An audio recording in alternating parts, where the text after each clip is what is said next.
Friends, நான் உங்கள் தோழி ஜெயஸ்ரீ. இன்றைய காணொளியில் வாயால் மடிந்த கதை என்ற தலைப்பில் ஒரு குட்டி கதை கேட்கலாமா?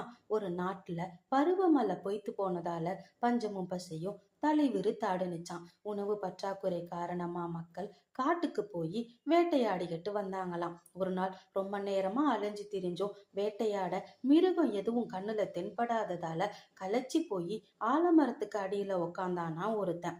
அப்போ ஏய் ஏய் அப்படின்னு ஒரு சத்தம் கேட்டுச்சான். நடுக்காட்டுல யாரா நம்மள கூப்பிடுறதுன்னு சூத்தும் முத்தும் பார்த்தானா அவன். ஆலமரத்துக்கு அடியில கிடந்த மண்டை ஓடுதான் தன்னை கூப்பிடுதுன்னு தெரிஞ்சுக்கிட்டு கிட்டக்க போனானா. உன்னை பார்த்தா ரொம்ப பாவமா இருக்கு. காலம் முழுசும் காய்ச்சி குலுங்கும் கற்பக விருச்சக மரம் இருக்கும் இடம் எனக்கு தெரியும். அது இருக்கிற இடத்த நான் உனக்கு சொல்றேன். நான் சொன்னதை பத்தியோ என்ன பத்தியோ நீ யாருக்கிட்டையும் சொல்லக்கூடாதுன்னு சத்தியம் வாங்கிக்கிச்சான் மண்டை ஓடு.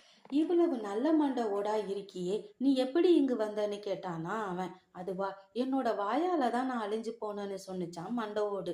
தன்னோட கிராமத்துக்கு திரும்பிய அவன் தான் பேசும் மண்டை ஓட்டை பார்த்ததை பத்தியும் அது சொன்னதை பத்தியும் எல்லார்ட்டையும் சொன்னானாம். அவன் சொன்னதை யாருமே நம்பலையாம். அவன் பசியில வெந்து நொந்து போய் கிடக்குறோம், உனக்கு நக்கலான்னு திட்ட செஞ்சாங்களாம். என்னோட வாங்க, உங்களுக்கு மண்டை ஓடு இருக்கிற இடத்த காட்டுறேன்னு சொல்லிட்டு மண்டை ஓட்டுக்கு செஞ்சு கொடுத்த சத்தியத்தை மறந்துட்டு எல்லாரையும் கூட்டிக்கிட்டு ஆலமரத்துக்கிட்ட போனானா.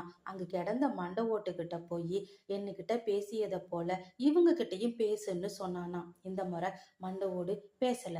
கோபமடைஞ்ச எல்லோரும் பசியில இருக்க எங்களோட பொய் சொல்லியா விளையாடுறன்னு கோபமடைஞ்சி அவனை அடிச்சு கொன்னு போட்டுட்டு போயிட்டாங்களாம். கொஞ்ச நாள் கழிச்சு பழைய மண்டை ஓடு புது மண்டை ஓட்டை பார்த்து, நண்பா, என் வாயால தான் நான் அழிஞ்சு போனேன்னு சொன்னது உண்மைதானன்னு கேட்டுச்சான். புதிய மண்டை ஓடு தன்னோட முட்டாள்தனத்தை நினைச்சு அவமானப்பட்டு கண்ணீர் விட்டுச்சான். இந்த கதை பத்தின உங்களுடைய கருத்துக்களை கமெண்ட் பாக்ஸ்ல சொல்லுங்க.